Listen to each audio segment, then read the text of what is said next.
Palingenesis by Simon Hereward.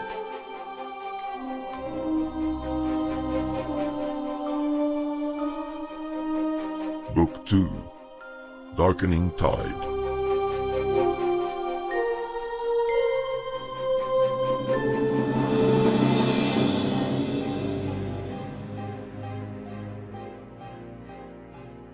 Chapter 15, The Incoming Tide. The city of Breck woke to a nervous dawn. The sunlight had risen over Myrtle once more, but no one would rejoice at the sight of it this day. Already the militia was manning the walls. The last stragglers were making their way into the city through the southern gate. The desert wind was no longer blowing, but in its place a gusty breeze had stood up from the east, bringing in low, scudding clouds. The first day of Genesis would be gloomy and dismal, even without the threat hanging over all. Melvor was up in his watchtower. He had spent a restless night like most others in the city, and was tired and irritable.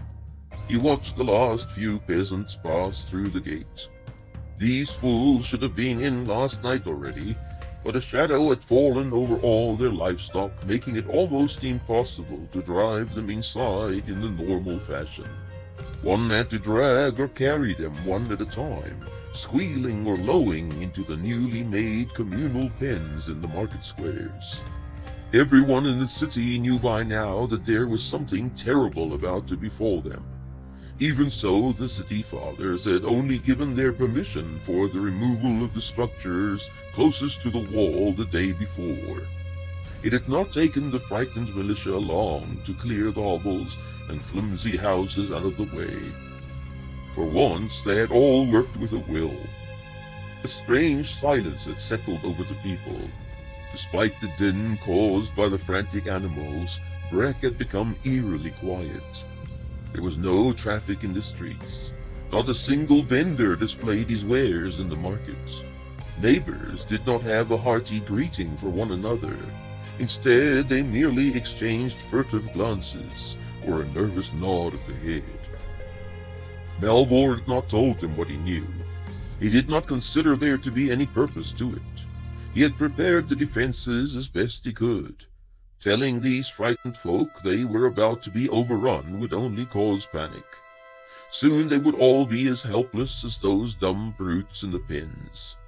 Of course they noticed that most of the pits were dug on the southeastern approaches. The majority of his machines also faced in that direction. In response to their questions, he had merely said that he was acting on a hunch and ignored the strange looks. Now everyone seemed to have the same hunch. Finally, the gate was shut behind the last of the laggards. More and more men appeared on the walls. Those whose duties had expired lingered on under the gray sky and fluttering pennants. All thought of relaxation and food drowned in the undefined and growing menace. A cry, like a portent, sounded from the lookout. A figure had been sighted, running on the Teppen road. He appeared worn out and moved erratically. Perhaps he had been hurt. Melvor sent 2 guards down to fetch the runner. Their doom was approaching. It could not be far behind this fugitive. The gate swung open to let him in, a youth breathing heavily, his eyes wild and staring. Melvor met him on the palace roof. When he saw the uniform and the Nurian eyes, the young man slipped through their arms and fell to his knees. Help, sir. You have to send help. Melvor squatted down. Where are you from? From Teppen, sir. It's cut off now. My father told me to run here. He swallowed hard. There are creatures all over the town. They came from the east, in numbers like the desert sand. Oh, He pressed a hand to his face. everything will be gone by now. He started weeping hopelessly, overcome by what he had witnessed. Melvor put a hand on his shoulder. How long ago did you leave Teppen? The youth swallowed hard. They came in the evening. I ran through the night. Since the second watch. Captain Melvor rose to his feet. Teppen, A Nurian guard stepped out from the wall. Sir, Have them sound the call to arms. Send out the signal to the walls to light up the braziers. The first volley will fire the pits. The Nurian turned away. Malvor beckoned to a militia sergeant. Check all the war machines on the southern wall and report back to me. A trumpet sounded loudly behind them, repeating the same quick phrase over and over. Soon men poured from the newly requisitioned barracks, dressed and equipped for war. Each one knew his position and role in what was to follow. Malvor looked at them, pitifully few but prepared. He had given them the best chance for survival and victory. Clouds billowed like smoke on the pale yellow horizon. The grassy hills undulated under the force of the driving wind. A droplet or two spattered on the roof. Malvor looked up at the sky and swore. Today they had to have rain. If only the drizzle would hold off till the fire pits were ablaze. There was another shout from the lookout, higher pitched and excited.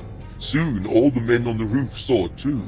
Figures were breaking through the cloud, moving down into the valley in groups, slowly multiplying before their fearful gaze, till the grass had disappeared in a heaving, loping mass of limbs and skeletal bodies, a river of darkness flowing towards them.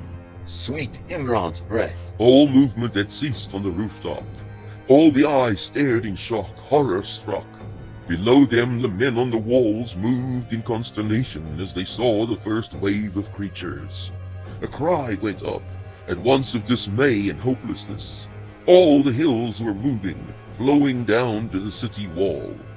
Malvor found his hand on the hilt of his blade.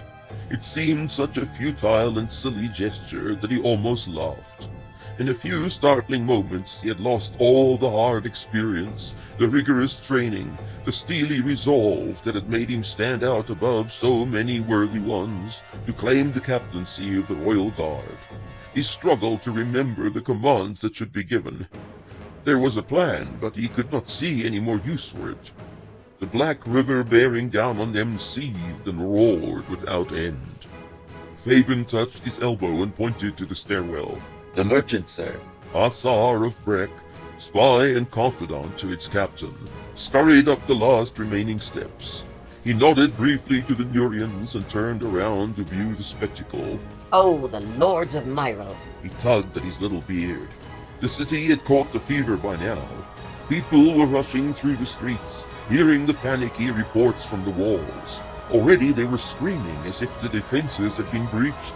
And well they might, thought Malvor. He addressed the merchant. Hussar, am I to die here among these strangers, with only a few of my countrymen in attendance? The Berean turned large eyes on him. The fates have placed you in a corner, Marish. If it was up to you alone, I would have to say yes. But there are those in the city also who have cheated fate many times before, notably your humble servant. May this be the day that I repay you for your trust and kindnesses. Malvor had no idea what kindnesses the man could be referring to, but inclined his head in reply. He turned to Fabian. Signal them to fire the pits. Archers lining the wall responded to the signal. They shoved the pitch-soaked rags tied round the tips of their arrows into the braziers, then launched their missiles into the prepared pits. Fire spread outwards in a ring 40 yards from the wall. Abandoned hovels were soon alight as well, their thatched roofs and timber walls burning fiercely. If anything, the firing was a little too successful. Too much of the fuel would be consumed before the hordes needed to cross over. There was no direction to the assault. The swarm did not select a weak point in the defense on which to concentrate. They moved like locusts, avoiding obvious obstructions but almost oblivious of danger. The ones in front milled about when they reached the flames, but were soon pushed into it by the great press behind. A hissing rose from those set alight, like the vaporizing of fat in a heated skillet. Screams, almost human-sounding, rose from all around, at once horrible and fascinating, but the river of approaching death hardly faltered at this barrier of flame. The sheer weight of numbers quickly filled the pits, allowing the tide to flow on over the bodies of the fallen.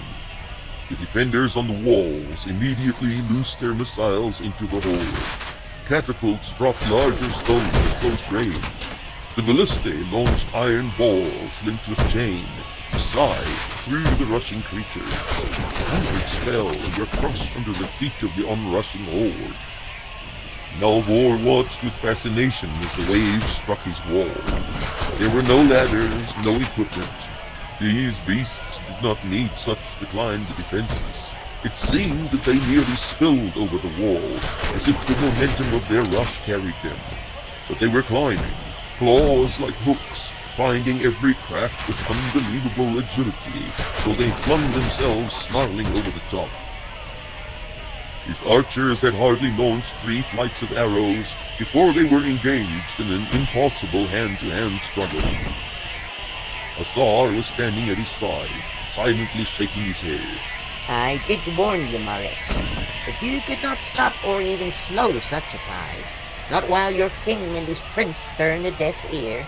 Melvor did not reply. He looked round him. Already the city had become an island of stone in a flood. Innumerable swarmlings had closed them in, and were scaling the northern and western walls also. There were not enough men to hold them everywhere. He saw the fire pits where bodies were piled like cordwood. Some of the creatures were tearing at the corpses, insane with hunger and bloodlust, only to be shoved aside by the hordes mindlessly rushing on. His gaze took in the hills to the east. Through the smoke of the quenched flames and burnt bodies, he could not see the end of the seething mass. For a while the desperation of the defenders held them back. They were a cauldron slowly being submerged in a boiling black pool. Melvor kept watching with horror as the first battlements were overwhelmed. The clamor was terrific, as if the city was being torn limb from limb. A hand gripped his arm and Asar's voice shouted in his ear. Your battle is over, Marish. Bring what you can and follow me. He resisted, but the man would not let go. With surprising strength, he pulled the stupefied captain after him down the stairs. Fabian, the trumpeter, the signal men and the lookouts followed close behind. Through the palace courtyard they ran, the din of the lost battle intensifying with each step. The swarm was in the streets of Breck. 4 guards joined their fleeing group in the garden, stark terror written on their faces. The roadways were deserted. People had barricaded themselves in the houses that would now be their tombs. Asar did not falter. He turned down an alleyway with the soldiers in tow, sprinting down a flight of stone steps and through a heavy door. The servant waited to bar it behind them. They crossed the tiny courtyard and entered his trading house from the back. He halted just inside and shunted them all through. Down the stairs, He shouted. there's a trap door at the bottom. Get through it and keep going down the passage. Don't stop. Melvor did as he was told. Now that death was so close behind, he found that he was not ready to become a martyr to Fengor's stupidity. As he touched the sides of the trapdoor,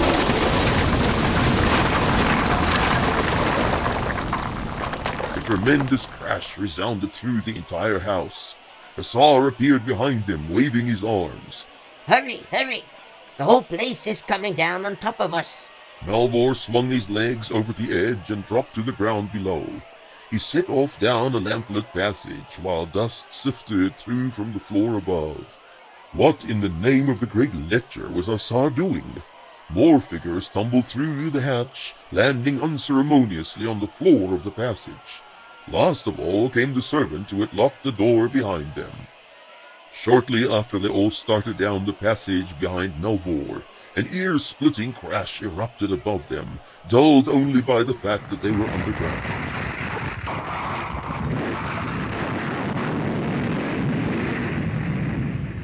Shouts of alarm rose from the fleeing men. Dust and small pieces of masonry rained on them. Asar's house had collapsed. Melvor soon realized what the merchant had done.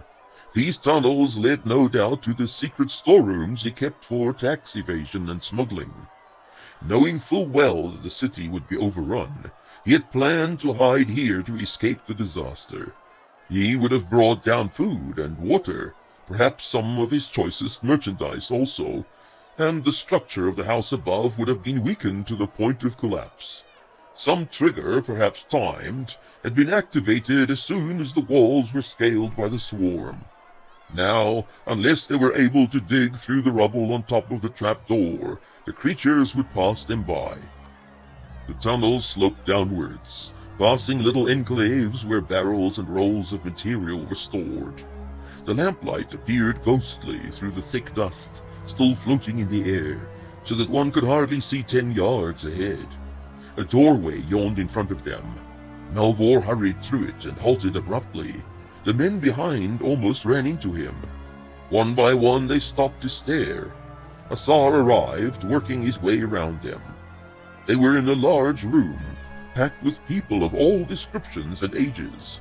Asar bowed low, extending a hand to his right where perhaps 50 individuals huddled together. His household servants were there, a number of trading partners with their families, several liveried servants from noble families in the city, even a number of the street urchins normally pestering the traders in the market square.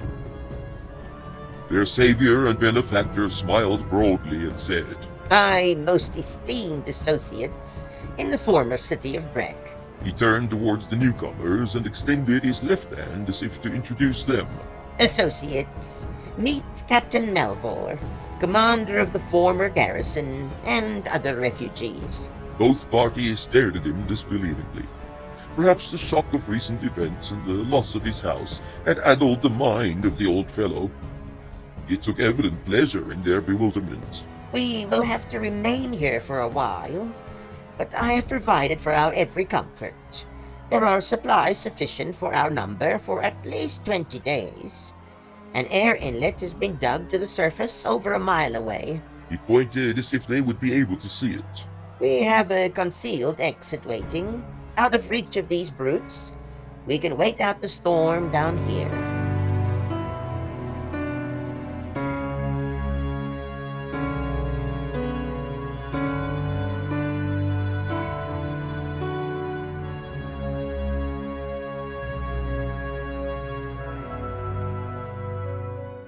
Rune could sense the change in the air. The darkness had become nervous, agitated. Outside his window, the shouting and primitive music were louder than before, almost hysterical.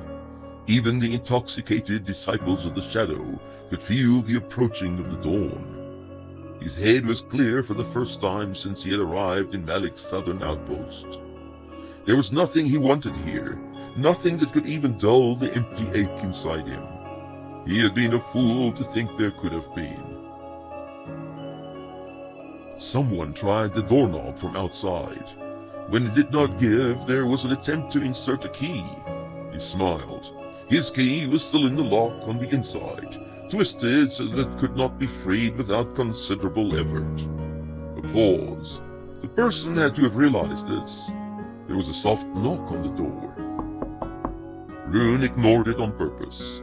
Let them think their poison was still coursing through his veins. Silence would be the best indicator that he was in no fit state to attempt an escape. He only needed a few more hours. The shutters were fastened from the outside. He had suspected this. Rune shoved the blade through the wooden slats with force. The gap widened, splintering the upper slat. The noise of it was discernible above that of the raucous rabble in the streets. He passed through his hand. It was a simple bolt, reachable from the ground. He drew it back and opened the single shutter. Silently, he slipped his legs over the sill, but did not drop to the courtyard below. The gate and spiked wall would be a greater challenge than passing over the roof. He descended into a side alley where the lamplight did not reach. Judging by the position of Lauren's eyes, it was early evening. The final round of feasting would reach fever pitch soon. This was the last opportunity for city-wide revelry before the new cycle dawned upon their unwilling return to the drudgery of everyday life. Rune pulled the crude mask he had fashioned over his head. It disguised his features entirely, leaving tiny slits for his eyes. Black, like the rest of his attire, It would help make him invisible to all but the most alert. He glanced round the corner into the street. There was no sign of Galia's henchman. Boldly he marched into the street, his pack under one arm, hidden beneath his cloak. He walked quickly where the light was brightest, and broke into a trot when his figure would be mostly obscured. In places the Yendel smell was fading now. Old Munborg was resurfacing. That was all of it, he thought. A thin layer of sickly, sweet deceit over a rotten core. A picture of Galia appeared before his mind's eye, but without her youth and beauty, the real person she was. It was a frightening vision. The dockside was still a maelstrom of confusion. Fires blazed brightly, the disaster of the other night probably already forgotten, or the butt of unseemly jokes. This continued delirious excitement suited him well. No one noticed the dark figure slipping towards the moored fishing craft, located at the westernmost extremity of the wooden quayside. Rune selected one of the cleaner-looking boats. An owner with a filthy craft would probably also be careless about the maintenance. Having located the means of his escape, he turned towards the less colorful drinking holes of the area. He was less likely to be noticed purchasing ordinary supplies here than elsewhere. The vast majority of the patrons in these dingy taverns were sound asleep. He selected one at random. Even the keeper behind the counter could hardly hold himself up. He moved his head from side to side as he tried to comprehend the request made. In the end, Rune simply asked him the way to the kitchen. He would have to help himself to supplies and pay the man what he considered fair. Water would be his greatest need. He grabbed several leaky skins of cheap wine and emptied them out in a barrel. There was a communal well in the courtyard at the back. He rinsed out the skins and filled them with water. A wooden crate served to hold the hams, cheeses, and loaves of almost fresh bread. There was no fruit to be found. What he had would have to do. The clink of coins on his counter seemed to rouse the keeper, but he only stared at the stranger clad in black, who thanked him with a gruff voice and disappeared through the doorway to the port side. Rune loosened the mooring rope and leaped into the boat. It felt amazingly good to be doing something again. He was acting on his own once more, without instruction or obligation. It was a long breath of fresh air. He plunged the oars into the water with care, avoiding the telltale splash that might attract unwanted attention. Only once the lights of reveling Munborg had disappeared behind the first outcrop did he hoist the sail.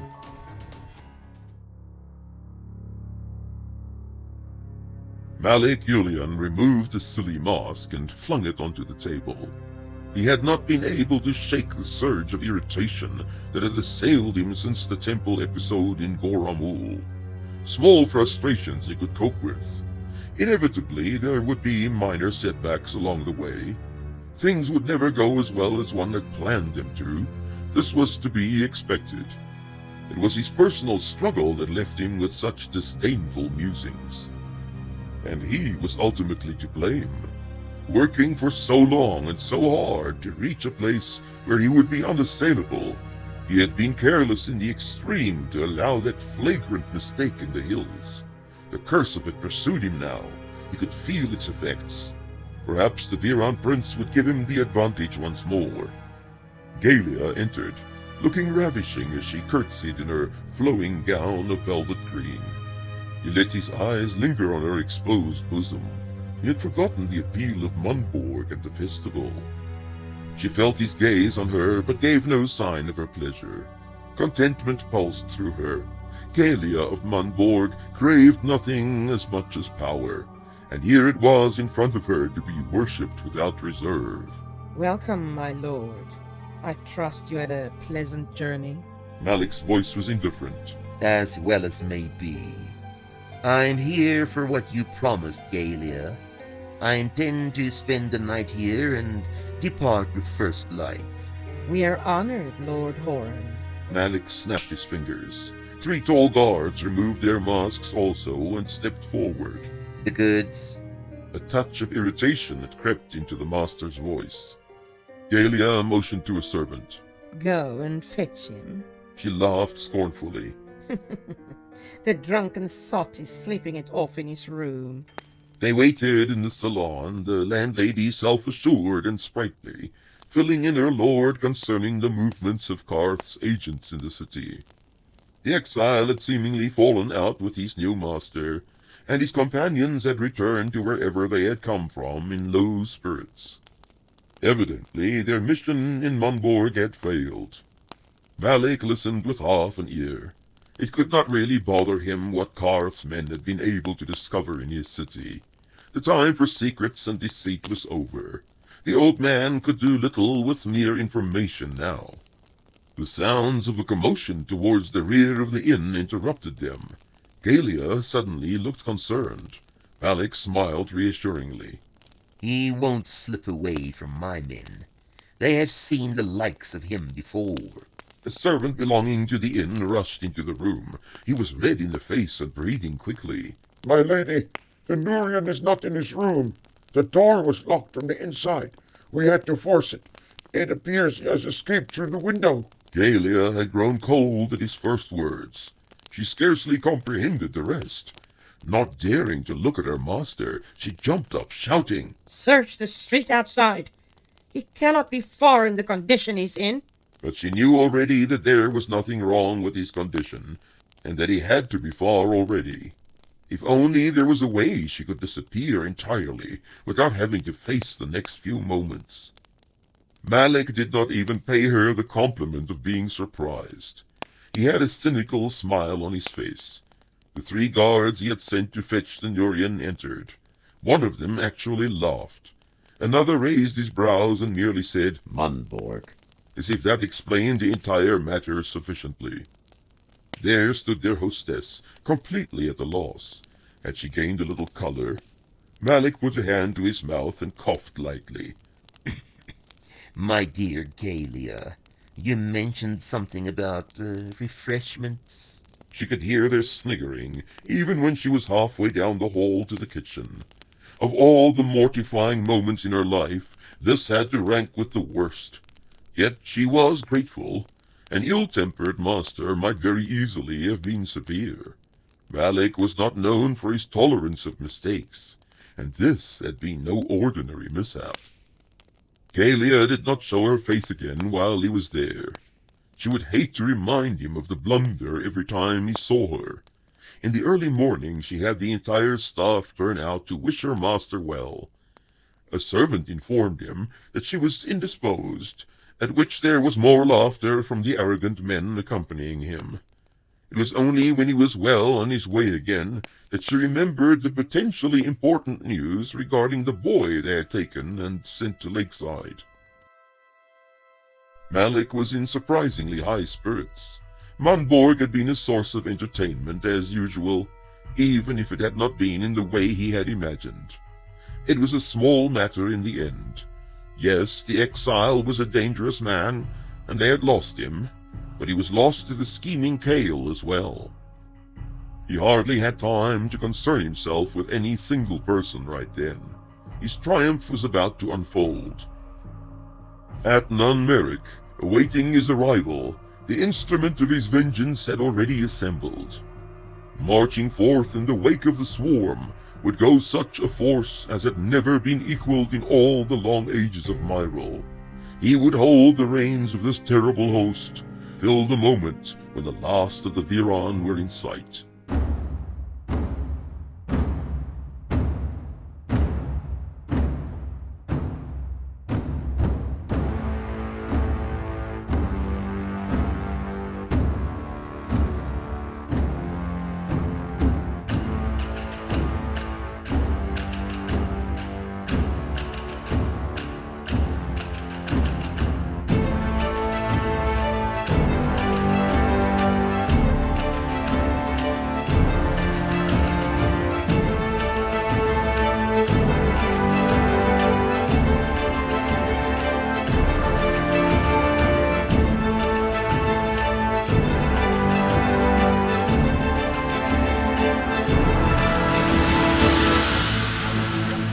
There were rats in his cell.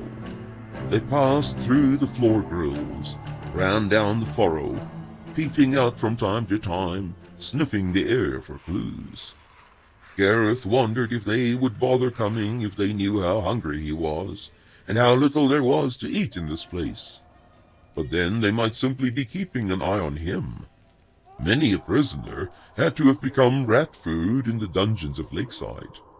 He was careful now when he dozed off, resting his eyes inside a folded arm. Stories of audacious rats were told even in Belruth. He would hate to wake up with an overlarge rodent standing on his chest, trying to make up its mind which eye it wanted to gouge out first.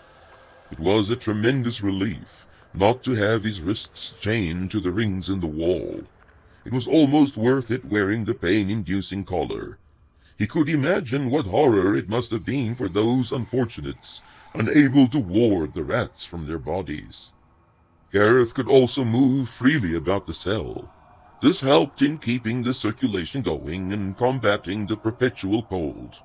He shivered almost all the time, and had to draw his knees up to his chest when he tried falling asleep. 4 meals passed before the guards came for him again. Perhaps Elena had needed time to decide what she would do with him. He thought of the machines upstairs, and apprehension churned through his empty stomach. She was seated at a table this time, apparently waiting for him. A cup stood in the middle of it, sinister in its singleness. Elena looked tired to him, with a deep frown on her brow. There was also no crown today, and several ringlets of her hair had come loose and sprawled unnoticed over her forehead. A lamp was lit for them and placed next to the cup. The guard, not Emus this time, retreated to a distant wall. No greeting passed between them, merely a look of mutual interest. Elena nodded to a chair opposite hers. Once he had sat down, she motioned to the cup. Drink it. Empty the cup. He regarded her with a reproachful stare. Slowly he shook his head. It isn't poison. If I want you dead, I don't have to walk all the way down here to feed you something myself. The boy said nothing. He dropped his head forward, looking at the edge of the table. Elena sighed. This is the easiest way, boy. It will not harm you, only put you to sleep. There was no response, though she could see his shoulders tremble slightly. She lost patience. Drink it, or I will give you to Imus. He already wants your eyes. If you are stubborn, there will soon be little left of you. Gareth reached for the cup. There was no choice, but he could not bring himself to lift it to his lips. Inside swirled a dark, oily liquid, reeking of rotten leaves. Elena rose to her feet, her mouth set in frustration. She beckoned to the guard.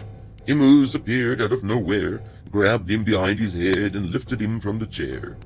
A muscular arm encircled his throat, and strong fingers pressed on his cheeks to keep his mouth open. The second man arrived and tilted the cup into his mouth.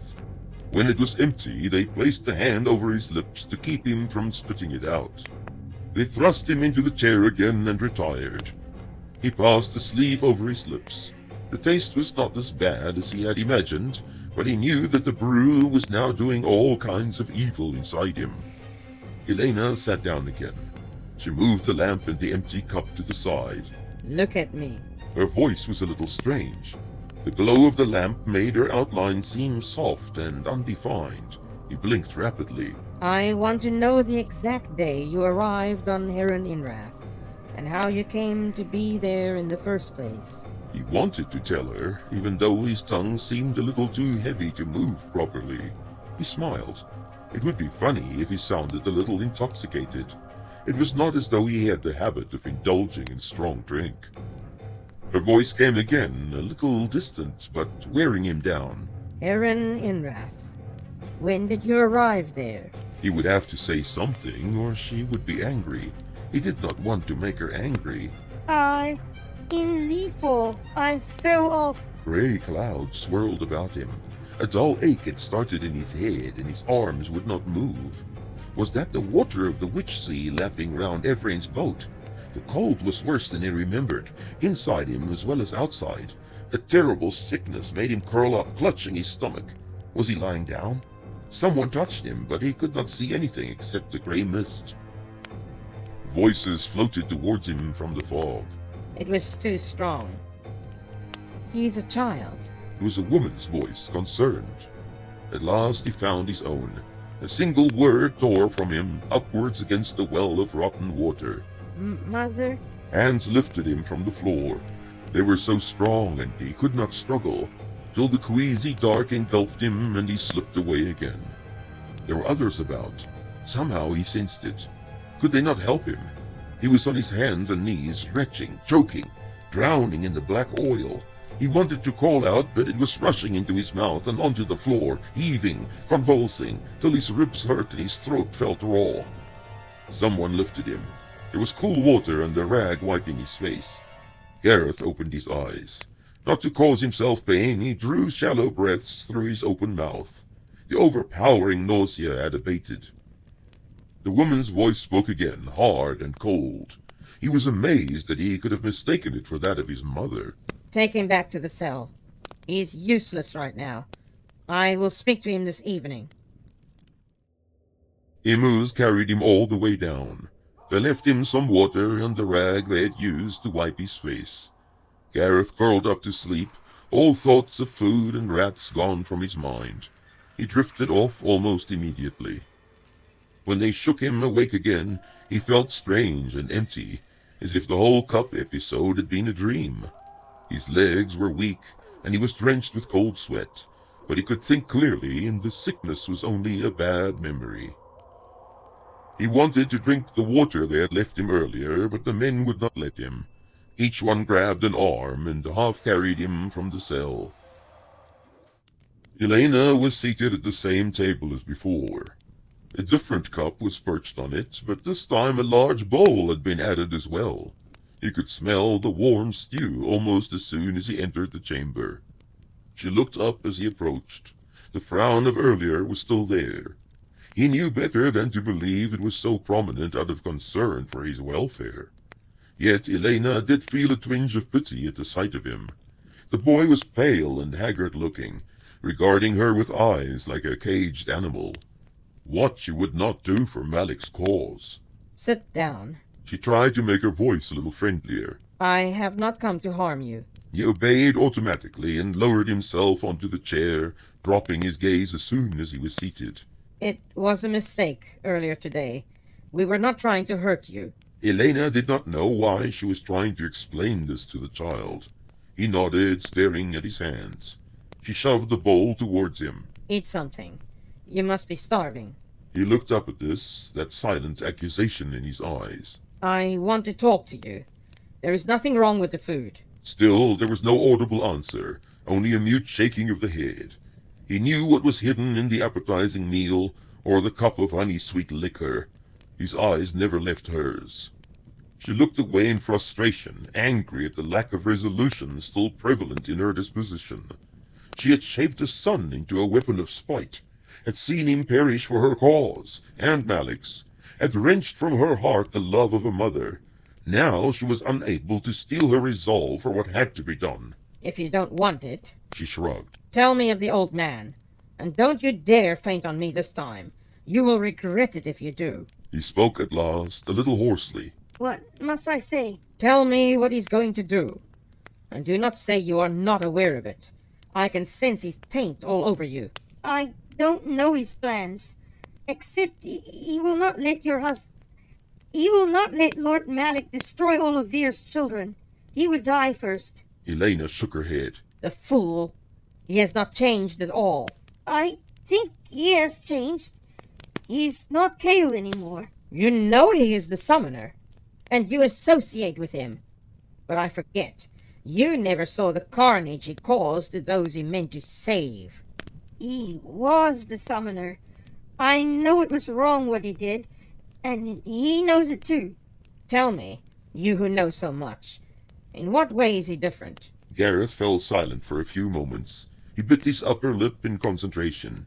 He is not so proud anymore. He wants to be forgiven, even though he cannot make up for the crimes. It's not that he wants to win or lose. He wants to make things right again. The queen had fallen silent. Her expression was a mixture of wonder and suspicion. And how do you know this? Gareth lifted his eyes to hers. Because he told me so. She slowly shook her head, smiling. You do not believe me. I believe he told you. Then you believe perhaps that he lied to me. He is not given to lies. He has no talent or taste for subtlety. Something changed in her manner. It was as if she woke from a pleasant dream to find it only a fantasy. But we are not concerned about such matters now. It is too late for changes and confessions. What I want from you are simple and direct answers. Gareth shrugged. I'll do my best. Elena actually laughed. You do not believe in suffering for your new master? I do not believe he would have told me anything important and then sent me to Munborg, where all his secrets could be lost if I was caught. Her smile faded. Perhaps. But I shall be the judge of that. Elena placed her hands on the table. He noticed that she wore no jewelry on her fingers. Tell me how you came to be on the Witch Isle. He looked confused. Did I not tell you earlier? I fell over the side of a boat in the Witch Sea. And why were you on a boat in the Witch Sea? We were chased by the slavers, and they would have had us if we had not headed into the mist. But there was a wave, and the mast broke. When I looked, the others were gone, but I had the mast, and the current took me to the shore. So, it was entirely by accident. He shrugged and nodded. What sort of things have you done for him? Oh, very little. I read to him sometimes, at night, and he tells me of things and shows me little tricks about the art. Yes, but what about Munborg? Were there other times like that? I went to Arran and Fenvale also, but I never did anything important. Mostly I was ordered about and shoved out of the way. What did you do in Arran? Gareth felt a tightening in his mind. The queen was most interested in what would follow. Something warned him not to mention the men from Gilreth. We went to see the king. There was a lot of talk about the marshland and Lord Malik fooling everyone in Ligurium and Uria. There was something about the Southland and the planned invasion. He remembered the red-faced Captain Railf. People were angry and shouted a lot. Who went to Arran with you? Once again he felt the prickling. Mellon, from the Witch Isle. He had been to the south of the marshlands and had seen some beast there. They thought it was a dragon. At the mention of the beast, a change came over Elena. She closed her eyes and lowered her head slightly. For the first time he saw wrinkles next to her eyes and mouth. The ageless Queen of Tyrallen had grown older in front of his eyes. Her voice also had grown cold and lifeless. South of Tyrallen. In the woods. That is what he said, but I don't think everybody believed him. You said you went to Fenvale also. Did this Mellon accompany you there as well? Yes, but he only repeated the same story to the Vadran. It wasn't really interesting there. And Munborg? Yes, he was there for a while, but we did not speak to anybody important. It was more to do with meeting contacts and passing notes. This Mellon, is he a Viron? Now he had to take care. She might know about Rune. No, he is not, but Tyro is. He was supposed to look after me. So, you had a bodyguard. Lord Cale must esteem you highly. Gareth shrugged again.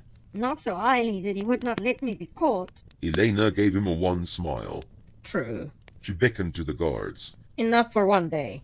We shall speak again tomorrow. The men were at his sides. He rose to go. Gareth, you should have had the meal. There was nothing wrong with it. Did he smile at her? Elena remained seated for a while after he had gone. Her thoughts were in a jumble. Too many things did not make sense. There was little guile in the boy's responses. If anything, he tried to appear simpler than he was. Why had Cale paid so much attention to this child? There was little enough time to spare now the battle was on. Certainly, he had known that the hammer would fall during the darkening. Why would he send this young boy on missions of importance at a time like this? It was a mystery. Despite his apparently honest replies to her questions, something warned her that there was more to this boy than could be discovered at first glance. She looked steadily at the empty seat across the table from her. On the edge of the table perched the untouched bowl of stew. The boy was hiding something from her, but she would discover it all, the connection between Cale and the mysterious missions, and the 13-cycle-old boy, so saturated with the art that she could not even enter his mind. Gareth settled down that night with much to consider. It would be difficult to fall asleep anyhow, with the memory of that little bowl that had been sitting within his reach all the time. Still, he was glad he had not touched it, even if there had been nothing wrong with it. He would not trust her, and he wanted her to know that. She had not liked the mention of the dragon. That was a sure sign that they really existed, and that she did not approve of it. He smiled at the thought of making Mullen the hero of the Southland adventure, but the youth had been there with Rune, and it was easier to conceal a half-truth than a downright lie. Perhaps he was improving with this lying thing. Soon he would begin to rival Fingor and Talon. Thoughts of Fingor strangely made him homesick, but not for the castle in Belruth he had known, but perhaps as it should have been, with a real mother and a real father, and a brother who actually cared about him, like Riot had.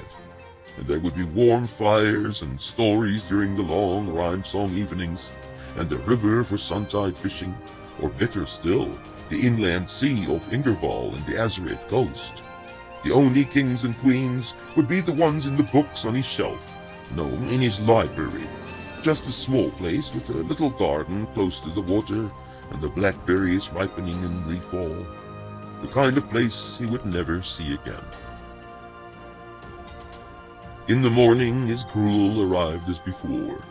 He ate it like a miser spending coppers, shutting the memory of the previous night's meaty stew from his mind.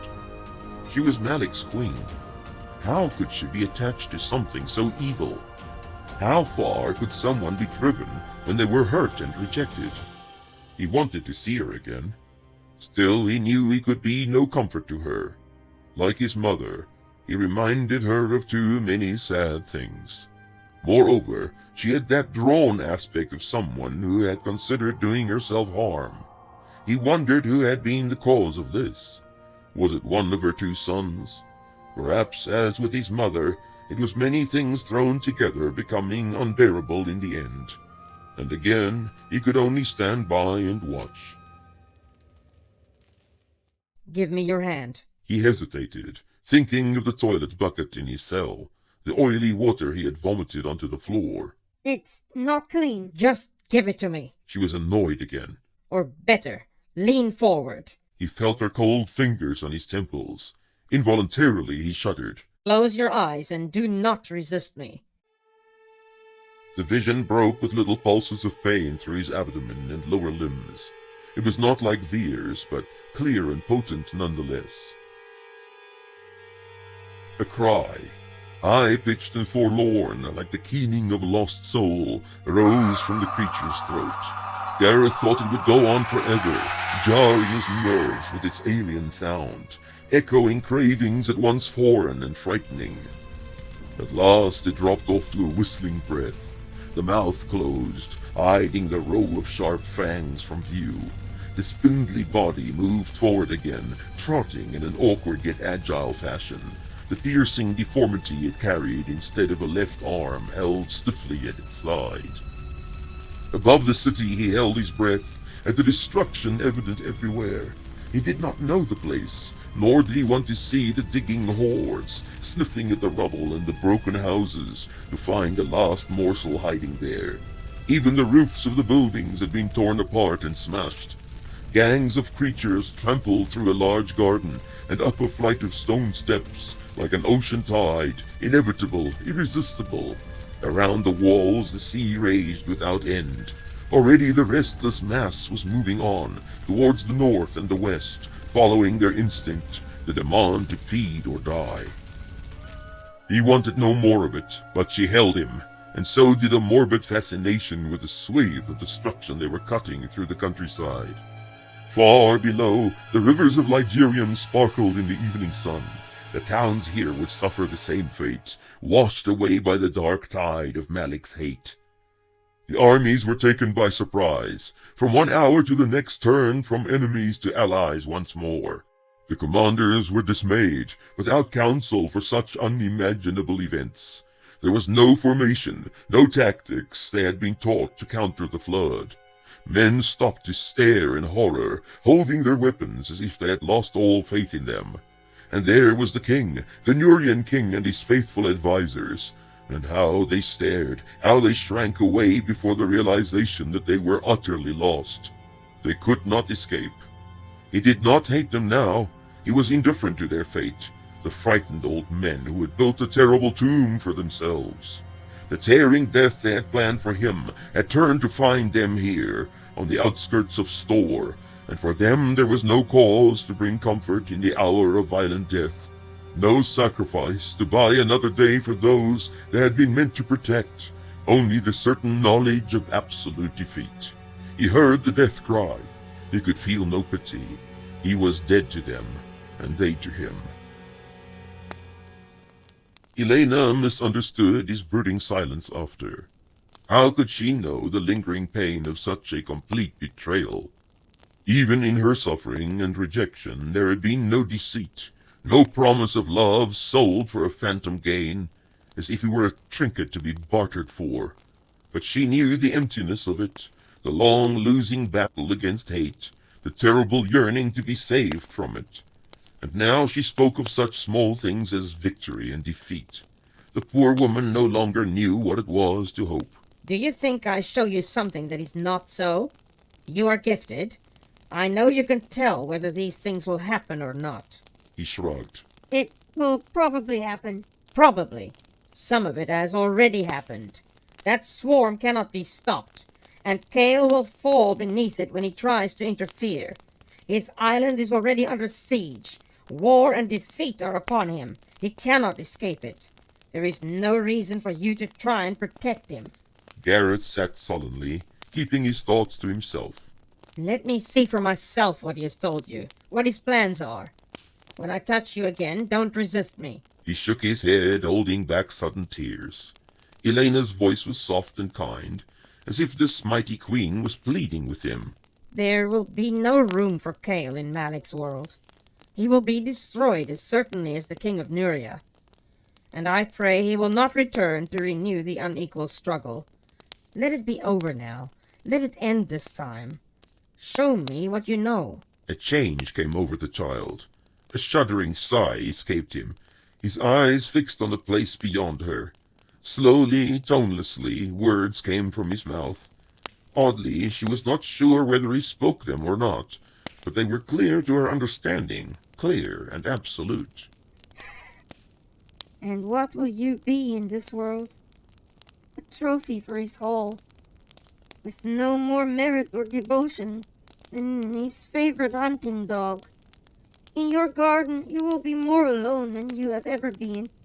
There will be no wild hope, no dream of escape. Only the weight of your guilt and the memories to haunt you forever. He was alone again in his cell on the floor, his head resting on his arm. The shirt sleeve was wet. He could feel the damp cold against his cheek when he stirred. He would not open his eyes. Perhaps then the lancing ache would subside sooner. He would not be tempted to do it, even when he could hear the pattering of small feet down the furrow.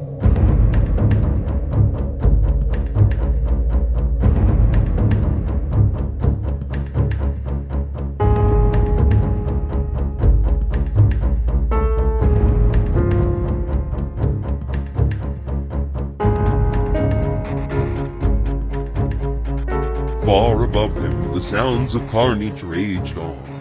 Despite Hassar's reassurances, the people huddling together in his subterranean storeroom were almost frantic with fear. The smaller children had their hands pressed over their ears, cowering on their parents' laps, held firmly in their arms.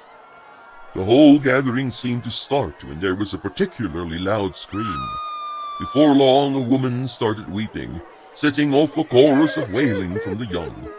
Men silenced them angrily, unwilling to endure this further assault on their stretched nerves.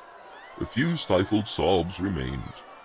Malvor found himself holding his breath every time he could make out sounds of scratching or digging. They could be no more than 20 feet below the surface, and the entrance tunnel was even closer than that. The swarmlings only had to dig deep enough to find it, and there would be no escape for any of them. Hussar's men did not look much like warriors, neither did his trader friends. If there was a breach anywhere, it would be up to him and a handful of soldiers who had fled down here with him. Malvor drew the blade from its sheath. He had a sudden need to feel its solidity and keen edge beneath his fingers. Silently, he composed it. There was a tug on his sleeve.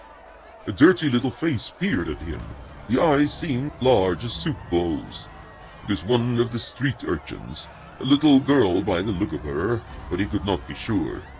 Ordinarily, he would have pushed her away in irritation and disgust, but the look of naked fear in her eyes found an echo in his own. He nodded encouragingly.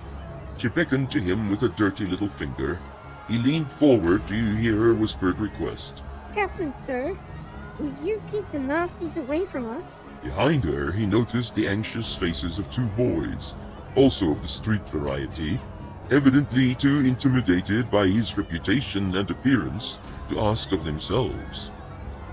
They were Hussar spies, gathering information in the marketplace, sifting through the gossip and the hearsay of the daily round, unsuspected because of their supposed stupidity and filthy appearance. Here were no mothers to hold them, and fathers to reassure them. Hussar had saved them from the fangs of the swarm, but who would save them from fear? They stood staring at him, trembling like mice caught in a trap. He smiled and nodded slowly. I will. He motioned to them to sit by him. Just stay close to me, and you'll be fine. The girl accepted naturally, but both boys hung back. To them, uniforms meant trouble, normally accompanied by kicks and cuffs. Ignoring the state of her garments, Malvor allowed the girl to sit on his knee. He even draped an arm around her.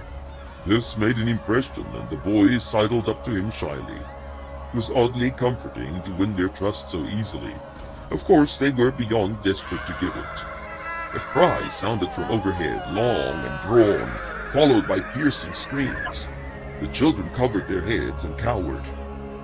Malvor pretended not to notice. He lifted the glinting weapon so that they could see it. When their attention was on the blade, he started speaking in a voice that would have convinced any hearer that its owner was relaxing after a hearty dinner in the tavern. Oh, I've been through worse than this, he told them, ignoring Fabian's scandalized look. I'll tell you of the days when there were giants still in Myrtle, yes, and dragons too. You'll see that we are not really in a pinch as yet. No, indeed. It was only much later, after the noise of battle had subsided, and the people had shared a meal together, that Malvor noticed the odd look his men were giving him. The little girl was sleeping on his lap, her face buried in the golden dragon on his chest. One of the boys had a head on his knee, while the other had fallen asleep leaning against his shoulder. They were from the streets, nothing but a nuisance to others, begging and stealing their way from one day to the next, dirty and probably infected with lice and other vermin. And he had taken them in, adopted them after one little look. Something had snapped in him during the time of intense fear and strain, and something else had reawakened. Malvor felt he was pleased with the net result. All night the barbarians pushed against the outer wall defenses of Fur. The attacks were uncoordinated and beaten off with relative ease, but there was little rest for the men. Towards morning there was a lull in the fighting. Bowmen still loosed arrows at anything moving on the wall, but the actual rushing with ladders had been halted. Hanek looked at his worn-out men. He picked 10 lookouts and had the rest drop where they stood to snatch an hour or two of sleep. Food was brought up for a hasty meal, and the runners were perpetually on the move to fetch more water. Casualties had been relatively light. Of his 400, 20 had made their last stand. 32 more had to be moved to the main fortress for treatment by the physicians. A fresh 50 was brought up from the 400 held in reserve. by first light, his strength would be undepleted. Further down the wall, things were much the same. Jumil in the center had fewer casualties, but Bjorn in the west had more. The worst fighting had been in his section. Half the reserve had been committed to fill the gaps. 250 remained to cover the withdrawal to the citadel. Fatigue pressed down on his shoulders. This was the real enemy. A well-trained host such as theirs could hold these savages for a long time and deal them such damage as might stop the assault cold. The barbarians knew little of siegecraft and had almost no machines of war. Their primitive ram and ladders would be effective in the end only because the defenders would be dead on their feet from constant fighting. He rolled himself in his cloak on top of the wall and shut his eyes. Still, he could see the scenes of carnage, the massed bodies in the blazing port, unable to escape. Then a boy of 14 struck by an arrow in the throat, right in front of him. The dying blood was still on his hands. How one madman's hate could drive so many to their deaths. He was awake almost as soon as the hand touched him. Drums had started up all over Heron Inrath. Soon the war songs joined them. The Amul were messing for a fresh attack. Hanik sat up and drew a hand over his tired face. His right hand was stiff from gripping the blade so tightly all day. Through the stone beneath him he could feel the vibrations of their clamoring. There would be much work before he had an opportunity to sit down again. He nodded to the trumpeters. At the first notes sounding over the battlements, men rolled out of blankets and cloaks to pick up their weapons. Boys ran down the length of the wall with baskets of bread. Tired, dirty hands grasped eagerly, moving to the mouth in a single motion. The Enrathians looked about them, to the men on right and left hand. They touched a shoulder here, a back there. These were their sworn companions. For one another they would face the hordes again this day. Columns of moving bodies were forming all over the island. Flights of arrows passed overhead. The horns of the Amul prayed, and a great shout went up. The smoke of their fires hung over the island like a dreadful dark mist, rank and impenetrable. There was more structure to their advance now, more discipline in the ranks. They had learned from their chaotic approach the day before. They knew now that their opponents were as determined and committed as they were. The islanders would not be simply overrun and pressed out by weight of numbers alone, but like great waves on the sandy shore, the Amul would overcome them by constant and relentless assault, pounding away at their position until they collapsed. With such numbers available to them, the Amul captains ordered an attack on the entire wall. The dockside fires had burned themselves out, making the gatehouse a more accessible target. Smart columns rushed forward, beating on their shields. Over the bodies of the fallen, they swarmed in a frenzy of reckless aggression, ignoring arrows till they were struck dead and senseless.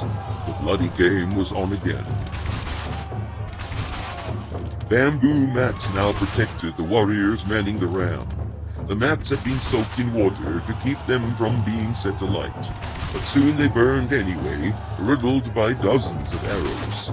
The battering ram shook the gate several times before it had to be abandoned. Now the Amul brought up fuel and stacked it against the wooden gate. Soon they had it blazing. Black smoke poured upwards from the gatehouse, and the defenders could no longer remain directly over it. The warriors fell back to watch. Hanik found a moment to glance at the rest of the wall. Jumil had the worst of it this time.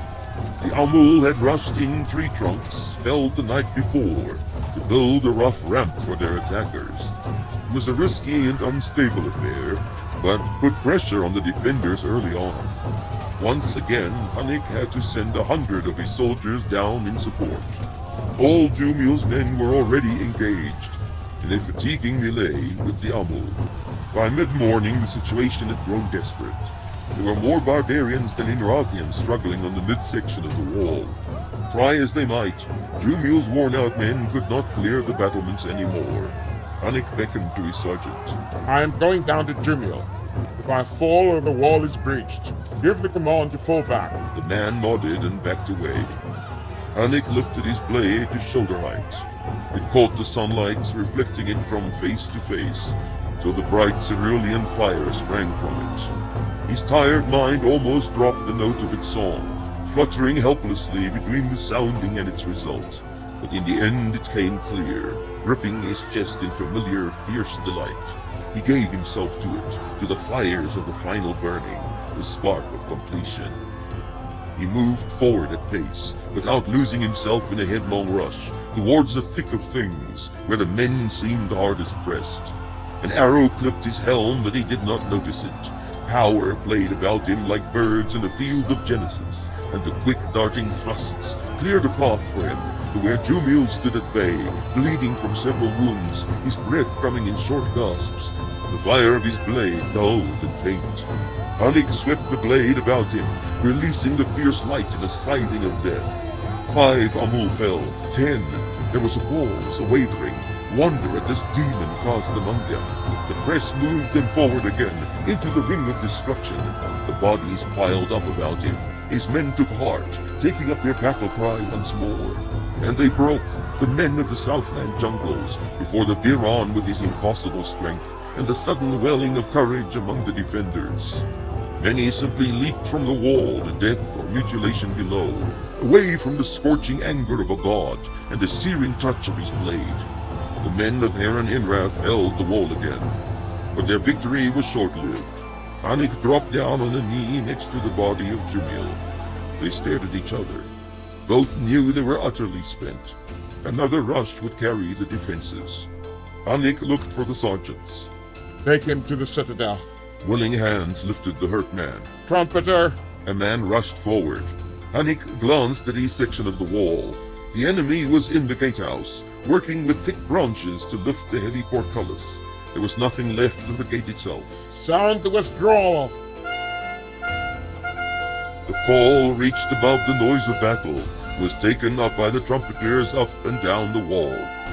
Men gratefully gathered up what they could and headed down the back of their fortifications to cross the open space between the outer wall and Fur itself. The war machines were doused with pitch and set alight. Reserves on the inner wall loosed their arrows to hold back the advancing Amul. Catapults were reset at shortened range, dropping their stones on the outer wall. Anik stood at the gateway to the citadel. As soon as the last straggler came in, he gave the signal. The cleared space between the walls was set alight, blazing fiercely in moments. The Amul halted before this obstacle. They would wait this time for the flames to subside. A number of warriors pursuing the retreating Inrothians had made it across the gap before the firing, but they were quickly dispatched, being cut off from their comrades and having nowhere to retreat. The gate swung closed. Stout beams were moved into place, reinforcing it. Anik removed his helm to wipe his brow. The fire would buy them an hour at most. The final assault on Fur was about to begin.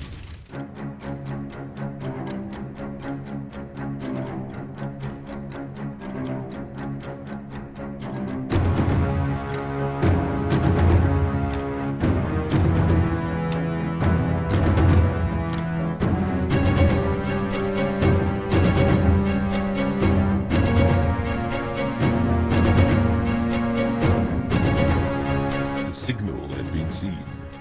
The time had come to honor their pledge. Under the rising sun, the warriors gathered in their war bands, trotting down to the water's edge. The barges were waiting already, among the reeds of the Itu estuary, all the way up the coast to where the Southland tipped its horn in a dull spike. Under the call of the seabirds, the men of the old land dipped their fingers in the paint bowls, red and white for the face, yellow and white for the torso. They were going to war for the entire Giri nation, and tribal coloring had to give way to that of the Federation. Never before had there been such a gathering. 50,000 spears brought together to pay their debt of fealty to the God King in Kor Amul. But it was not only the paying of a debt. There would be new lands to colonize, rich spoils to take. It would be a war of conquest, and they were prepared for it. The 2,000 barges to be used for their invasion would make 2 trips, one to carry the warriors over to Arran, the next to carry supplies and servants. The cities over the water were strong, with thick, high walls of stone. To attempt a direct assault would require great shields to protect their poorly armored men, rams to batter down the gates, ladders to scale the walls, giant slings and miles of matting to put out the fires. They were not like the crazed Amul, who first ran and later remembered his spear left behind. Their spies had already seen the preparations of the enemy. Arran was not taken by surprise. The original landing places were no longer a good proposition. Alternatives were located, where a substantive landing could be made before the enemy forces arrived to contest it. The warriors there would hold them, while others landed to the rear and cut off the enemy forces. It was much easier to defeat them in the open than to face the many arrows from their stone walls. As the sun rose higher in the sky, slow songs of death started among the men. Solemnly they walked towards the barges, each band walking in step with its neighbors. Behind them on the dunes and low hills stood the women and the old men. They sang their farewells and their replies to the mourning words of those departing for the danger of a foreign battlefield.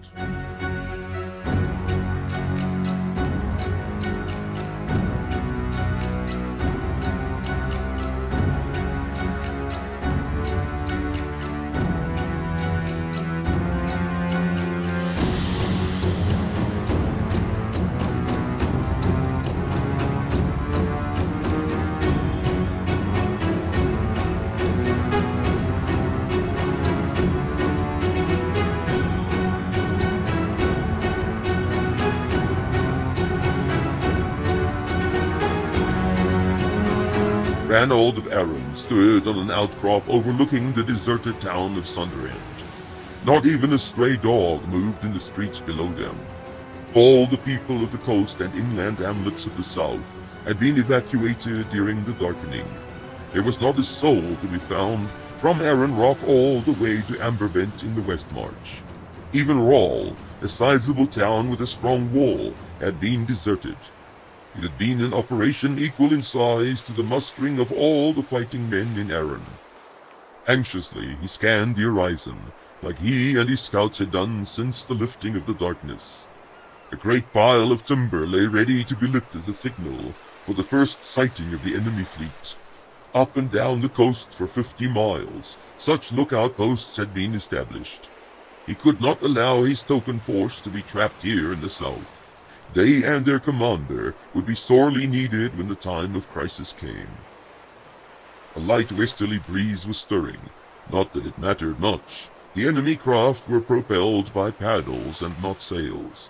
High swell and a difficult sea would be in their favor, however, reducing the risk of a swift enemy advance and the possible isolation of any of their companies. A stand of some kind would have to be made in order to convince the Southland generals that the Arranites were retreating in fear and confusion. They had to be lured into following the king instead of throwing all their weight at the fortress at Greenmere. Ideally, a smaller holding force would be employed there, while the main army rushed northwards to Arran Rock, where they could be halted. Towards noon, a shout went up from the lookout. On the horizon, Majesty! Quickly they rushed forward to stare out to sea. Another shout interrupted them. To the west! A signal fire! A column of smoke had risen over the western headlands. Smoke to the east! They're landing everywhere! Ranald did not wait to see the invaders for himself. Like the signal. Prepare to move out. He turned to the lookout. Can you see in which direction they are moving? Yes, sire. They're beating against the wind to the west. Ranald stroked his bearded chin. They will land to the west then. Surprising. He picked up his helm. Well, men, let's go and greet our guests.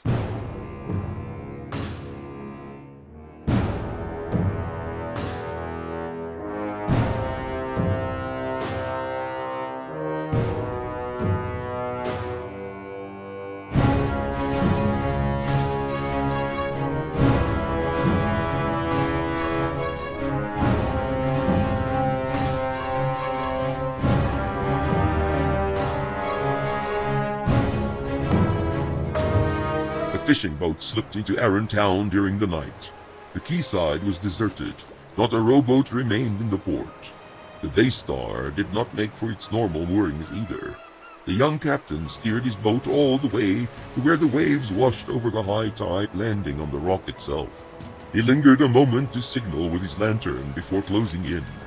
Almost before the mooring rope had been secured, he was on the walkway, running towards the main gates of the fortress. Men barred his way. Captain Ralph, urgent message for the captain. One of the guards gripped his cloak and took him in tow. In moments they were waiting in an anteroom, breathing heavily. Ralph, still in his nightshirt, barged through the door. Evan, what is it? The youth jumped to his feet. Captain Evrain spotted the Sea Ravens escorting war canoes in this direction, sir. He believes it is the surprise attack force the king mentioned. How far away? They will be here before morning, sir. If it had not been for that westerner... Ralph cut him short. Get your boat out of here and give the captain my regards. He turned to go, but halted abruptly. Oh, wait. Take a man on board and drop him down the coast for me, other side of Kiel. He's to meet the king with a message. Davin saw the big man rub his hands together and heard his murmur before he was out the door. Now we begin at last. All the talking is done. With no causeway to allow them access from the town, all the boats had to attempt a landing on the tiny island. Ralph and the garrison waited for them in the pale light of early morning. Then rushed the first wave of attackers, fighting a grim battle to clear them off the rock. The warriors were not in good condition after their long voyage across the inland sea, but in true Southland fashion they did not hesitate once the enemy had been sighted. They came in headlong, smashing their boats on the rough rocks, slipping in the shallows, roaring their war cries above the noise of the breakers. Dozens were broken before they had gained a foothold. But there were too many to hold off in this way. Ralph reluctantly gave the signal to fall back on the fortress. The sneak attack had been foiled, however. There would be no easy occupation of Arran's foremost stronghold. The warriors mulled about, irresolute. Arrows were landing among them from the direction of the fortress. Ladders and grappling hooks came ashore with the remainder of the assaulting force. But already they were dispirited. Finding the men here in a state of readiness had not been part of the plan. The attack, when it came, was little more than half-hearted. The commander was struck down by an arrow early on, leading to indecision and poor coordination. The walls of the fort were high and smooth, the ground beneath uneven and slippery. Men fell to their deaths in droves. The attack faltered. Whoever took over the leadership of the barbarians saw the futility in a further attempt. He pulled the invaders back to their boats. The force made its way across the bay to Arran Town, angry and eager for loot now that they had been prevented from achieving their objective. They left behind almost 500 dead or severely wounded. Soon smoke rose from the wooden structures of the town. There were sounds of shouting and drunken laughter as hidden goods were discovered. The people had disappeared, but they had not been able to carry all their belongings with them.